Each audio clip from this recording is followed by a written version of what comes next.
বাহিত রোগ নিসেরিয়া গনোরি নামে এক ধরনের ব্যাকটেরিয়ার মাধ্যমে এই রোগটি ছড়ায়। সাধারণত অনিরাপদ যৌন সম্পর্কের কারণেই এটি হয়ে থাকে।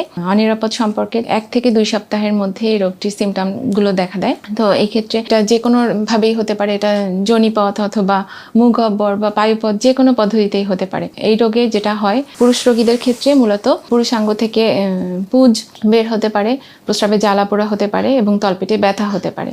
এবং মহিলাদের ক্ষেত্রে সাধারণত তেমন কোনো সিমটম থাকে না, তবে অনেক সময় অতিরিক্ত সাদা স্রাব যেতে পারে বা পুজ হতে পারে, তলপেটে ব্যথা হতে পারে। প্রবলেম যেটা হচ্ছে, চিকিৎসা না নিলে এই রোগটা আমাদের ইন্টারনাল অর্গানগুলোকে ইনভলভ করতে পারে, যেমন জয়েন্ট, আর্থ্রাইটিস অথবা স্কিন অথবা হার্টকে ইনভলভ করতে পারে। বেশ কিছু ক্ষেত্রে দেখা যায় যে পুরুষের জননাঙ্গের বিভিন্ন অর্গানগুলোকে ওরা ইনভলভ করে এক ধরনের ইনফ্লামেশন করে বন্ধ্যাত্ব বা ইনফার্টিলিটি তৈরি করে। আর মহিলাদের ক্ষেত্রে যেহেতু সিমটম বেশি থাকে না, দেখা যায় যে মহিলা হয়তো জানছেনই না যে তিনি এই রোগে ভুগছেন। তো এই ক্ষেত্রে যেটা হয়, তিনি যদি প্রেগনেন্ট হন বা ওনার বাচ্চা যখন নর্মাল ডেলিভারির মাধ্যমে যখন বাচ্চা হয়, তখন দেখা যায় যে এই বাচ্চার মধ্যে এই অসুখটা ছড়িয়ে পড়তে পারে।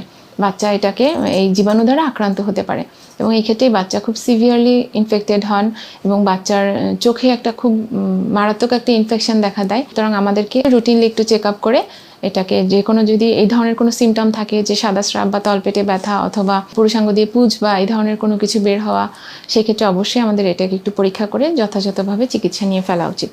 তো এইটা ডায়াগনোসিসের ক্ষেত্রে যেটা করতে হবে, এটা সাধারণত আমরা একজন যৌনরোগ বিশেষজ্ঞ কিছু ইনভেস্টিগেশন করে এটাকে কনফার্ম করে ফেলতে পারি এবং এই সিমটমগুলো বিভিন্ন রোগেই দেখা দিতে পারে। সেই জন্য আমরা অবশ্যই একটু পরীক্ষা নিরীক্ষার মাধ্যমে কনফার্ম করেই যে কোনোভাবে এলোমেলোভাবে আমরা ফার্মেসি থেকে অ্যান্টিবায়োটিক না খেয়ে একটু যথাযথভাবে ট্রিটমেন্ট নিয়ে ফেলবো। প্রতিরোধের ক্ষেত্রে তো আসলে প্রথমত যে কথা, তিনি এই রোগে আক্রান্ত কিনা এটা একটু জেনে নিতে পারলে ভালো হয়। সবাই সাবধানে থাকবেন। ধন্যবাদ।